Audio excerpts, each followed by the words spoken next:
Pasti banyak yang belum tahu kan? Jika Alaska, yang saat ini adalah negara bagian dari Amerika Serikat, dulunya adalah milik Rusia loh. Iya, di tahun 1867, Rusia resmi menjual wilayah Alaska ke Amerika Serikat. Wajar sih kalau dijualnya ke Amerika Serikat, karena negara tersebut dari dulu sudah memiliki ekonomi yang kuat, dan secara geografis juga masih satu benua dengan Alaska. Namun, yang mengejutkan adalah sebelum deal dengan Amerika Serikat, wilayah Alaska hampir dibeli oleh Liechtenstein, negara yang ukurannya 11.000 kali lipat lebih kecil dari Alaska dan terletak hampir berseberangan dunia. Namun, karena pertimbangan beberapa hal, termasuk karena letaknya yang jauh, Liechtenstein akhirnya membatalkan pembelian tersebut. Sampai saat ini pun, kekayaan Liechtenstein sangat berlimpah ruah, padahal negara ini lebih kecil dari kota Bandung loh. Yuk, simak ulasan geografi mengenai keajaiban Liechtenstein, negara kecil dan terisolasi yang hampir menjadi negara nomor 1 terkaya di dunia berikut ini. Di dunia ini hanya ada 2 negara dengan status double landlocked country, yaitu negara yang daratannya terkunci 2 kali lipat oleh daratan lainnya. Yang pertama adalah Uzbekistan, dan yang terakhir adalah Liechtenstein. Berada di urutan ke-6 sebagai negara terkecil di dunia, Liechtenstein hanya memiliki luas sekitar 160 km persegi saja. Memiliki nama resmi Kepangeranan Liechtenstein, negara ini terletak di lembah Rhin bagian atas di pegunungan Alpen, Eropa. Di sebelah timur berbatasan dengan Austria, dan di sebelah barat ada Swiss. Di sebelah barat ini juga ada Sungai Rhin yang membentuk perbatasan alami Liechtenstein. Sedangkan di bagian selatan dan timur, kondisi geografisnya bergunung-gunung dengan titik tertingginya di Grauspitz yang mencapai ketinggian 2.599 meter dan terletak di perbatasan selatan dengan Swiss. Tepat di sebelah utara, kamu bisa menemukan danau terbesar dan satu-satunya di negara ini. Danau ini juga memiliki kedalaman hanya 6 meter dan terbentuk secara alami pada tahun 1927 akibat banjir Sungai Rhin dengan erosi yang sangat besar. Jika diukur dari selatan ke utara, negara ini memiliki panjang sekitar 25 km dan lebar hanya 9,4 km saja. Liechtenstein memiliki iklim kontinental dengan musim dingin yang bersalju dan musim panas yang hangat serta lembab. Di musim dingin, suhu jarang turun di bawah 0 derajat Celcius, sedangkan di musim panas suhu rata-rata berkisar antara 20 hingga 28 derajat Celcius. Dilansir dari World Population Review, populasi Liechtenstein di tahun 2023 mencapai 39.512 jiwa. Negara ini memiliki penduduk asli yang disebut Liechtensteiner, yang mencapai 30%, sedangkan sisanya terdiri dari orang asing seperti Jerman, Austria, Swiss, dan Italia. Bahasa Jerman menjadi bahasa resmi di Liechtenstein. Namun, dialek yang digunakan sangat berbeda dengan bahasa Jerman umumnya. Liechtenstein terbagi menjadi 11 kota, dengan kota Vaduz sebagai ibu kotanya. Kebanyakan wilayah kota-kota ini memiliki eksklavenya sendiri, seperti yang bisa kamu lihat di peta ini. Uniknya, Kepangeranan Liechtenstein tidak memiliki bandara, apalagi pelabuhan laut.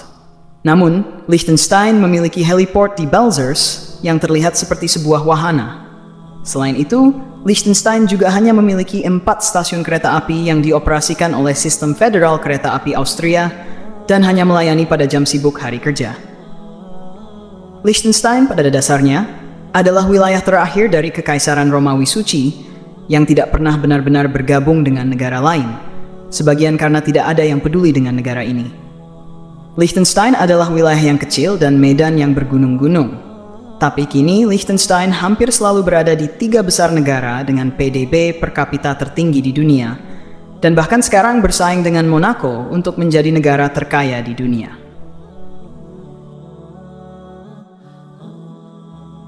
Dengan pendapatan PDB yang mencengangkan mencapai 170.000 dolar Amerika Serikat, Liechtenstein memiliki standar hidup tertinggi di dunia dan satu-satunya negara yang memiliki rasio utang terhadap PDB sebesar 0,5%. Hal ini dianggap tidak memiliki utang karena pemerintah dapat melakukan pembayaran tanpa tekanan dan bahkan memiliki ruang untuk meminjam lebih banyak.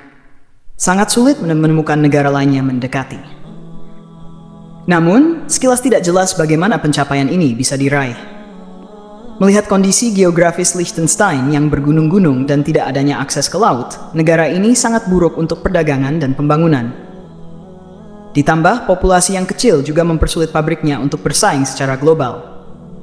Semua ini juga diperburuk dengan tidak adanya sumber daya alam yang layak untuk dieksploitasi.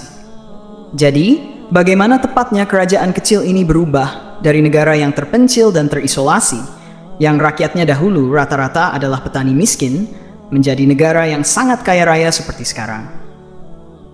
Pada pertengahan abad ke-19, Liechtenstein mengalami banyak gejolak untuk kemerdekaannya.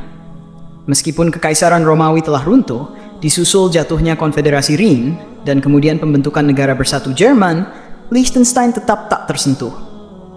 Alasannya sangat klasik, yakni wilayah Liechtenstein tidak cukup menarik perhatian untuk dikuasai.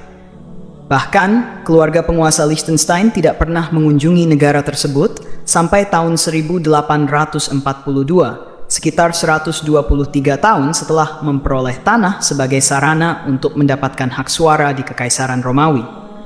Terlepas dari kemerdekaannya, Liechtenstein terlalu kecil untuk bertahan hidup sendiri. Oleh karenanya, negara ini mengadakan serikat pabean dengan Kekaisaran Austria-Hungaria. Mereka sangat bergantung kepada kekaisaran tersebut untuk memenuhi kebutuhan pangan dan pasokan penting lainnya.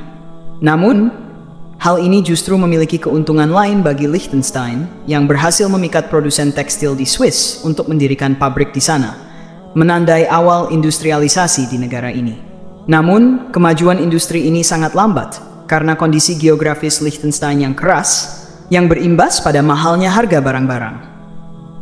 Keadaan semakin buruk dengan pecahnya Perang Dunia Pertama, yang mengakibatkan terputusnya pasokan makanan dari Kekaisaran Austria-Hungaria yang sedang terlibat perang.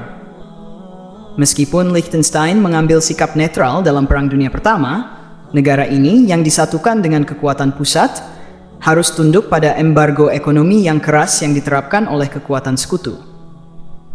Hasil Perang Dunia Pertama adalah kekalahan Blok Sentral, yang menyebabkan Kekaisaran Austria-Hungaria dibubarkan. Hal ini otomatis mengakhiri kerjasama antara Liechtenstein dan kekaisaran tersebut. Ditambah lagi, perusahaan tekstil dari Swiss juga ikut angkat kaki dari negara ini.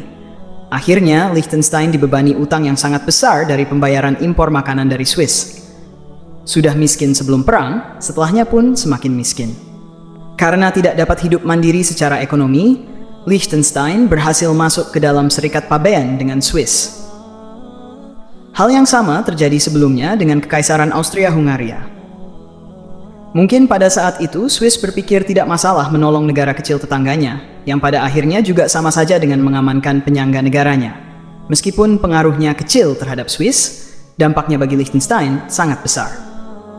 Hal ini melekat pada perekonomian Liechtenstein yang berbasis pada franc Swiss, yang memiliki nilai stabil dan menjadi mata uang nasional. Kondisi semakin membaik seiring Pangeran Johan Tua menjual banyak harta berharga keluarga kerajaan untuk melunasi utang negara. Namun Liechtenstein masih menghadapi hambatan yang sama untuk berkembang. Kekurangan uang, pengetahuan teknis, dan populasi yang sedikit menghambat industrialisasi dengan cara yang sama seperti Swiss. Yang dibutuhkan adalah investor asing. Namun dengan kondisi geografis yang buruk dan kurangnya inisiatif nyata, negara ini terbukti tidak menarik bagi investor. Hal ini mendorong kebijakan baru yang radikal. Seiring dengan hadirnya konstitusi baru yang memberikan warga negara lebih banyak kekuatan politik, pajak dipotong hingga ke tingkat yang nyaris dapat diabaikan. Selain itu, dua undang-undang lainnya memungkinkan kebebasan yang belum pernah terjadi sebelumnya, serta memberikan perlindungan untuk mendirikan dan mengelola perusahaan. Semua ini dirancang untuk memberikan investor berbagai instrumen seluas mungkin, guna menyalurkan uang mereka ke pengaturan yang menguntungkan pajak, termasuk perusahaan domisili liar, yaitu perusahaan yang terdaftar di Liechtenstein, tetapi tidak memiliki aktivitas bisnis nyata di negara tersebut. Intinya, orang asing bisa mendaftarkan perusahaannya di Liechtenstein dengan membayar pajak yang sangat rendah, sehingga mereka dapat menghindari pajak yang jauh lebih besar di negara asal mereka. Hal ini memberikan Liechtenstein banyak pendapatan pajak hampir tanpa biaya.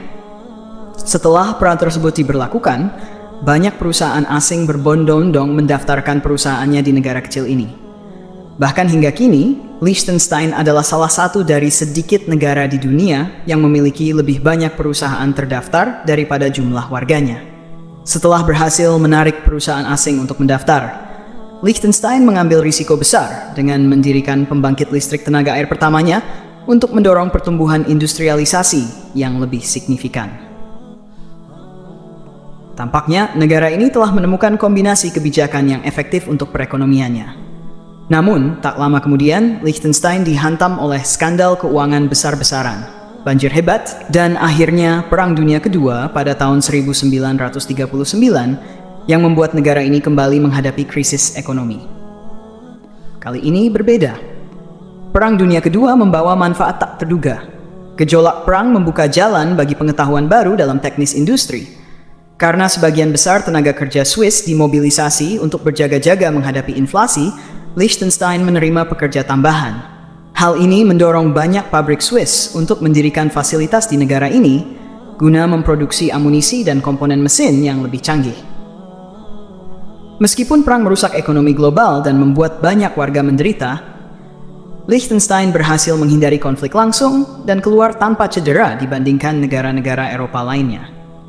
Dalam beberapa dekade setelah Perang Dunia Kedua, Liechtenstein mengalami ekspansi ekonomi yang spektakuler hingga menjadi negara terkaya kedua di dunia setelah Monaco. Saat ini, industri utama di Liechtenstein mencakup elektronik, tekstil, instrumen presisi, manufaktur logam, perkakas listrik, baut jangkar, kalkulator, obat-obatan, dan produk makanan. Pertanian kecil dan ladang budidaya tersebar di wilayah Oberland maupun Unterland, menghasilkan gandum, jelai, jagung, kentang, produk susu, ternak, dan anggur. Ukuran wilayah membantu menjelaskan bagaimana negara terkecil keempat di Eropa dan keenam di dunia ini mampu mencapai kekayaan rata-rata $170.000 Amerika Serikat per orang per tahun, yang 164 kali lebih besar daripada rata-rata orang Haiti dan 682 kali lebih besar daripada rata-rata orang termiskin di dunia. Tentu saja, banyak faktor lain yang juga berperan, mulai dari lokasi geografis hingga budaya, serta kedekatan dengan negara-negara tetangga yang kaya. Namun, luas wilayah menunjukkan sedikit korelasi dengan kepadatan penduduk dan produk domestik bruto per kapita. Artinya, negara dengan wilayah kecil dan penduduk besar bisa saja menghasilkan pendapatan yang tinggi, atau bahkan sebaliknya. Kekayaan suatu negara lebih bergantung pada tingkat kebebasan ekonomi dan investasi modalnya daripada jumlah penduduk atau luas wilayahnya. Seperti yang telah kita lihat berkali-kali, orang yang bebas jauh lebih produktif dan sejahtera daripada orang yang tidak bebas. Kepemilikan pribadi, pemerintahan kecil, pajak rendah, dan kewirausahaan adalah formula yang andal untuk mencapai kemakmuran. Liechtenstein memiliki semua faktor tersebut dengan berlimpah. Dengan kata lain, kaya atau miskinnya suatu bangsa tidak tergantung pada luas tanah atau sumber daya alam yang mereka miliki.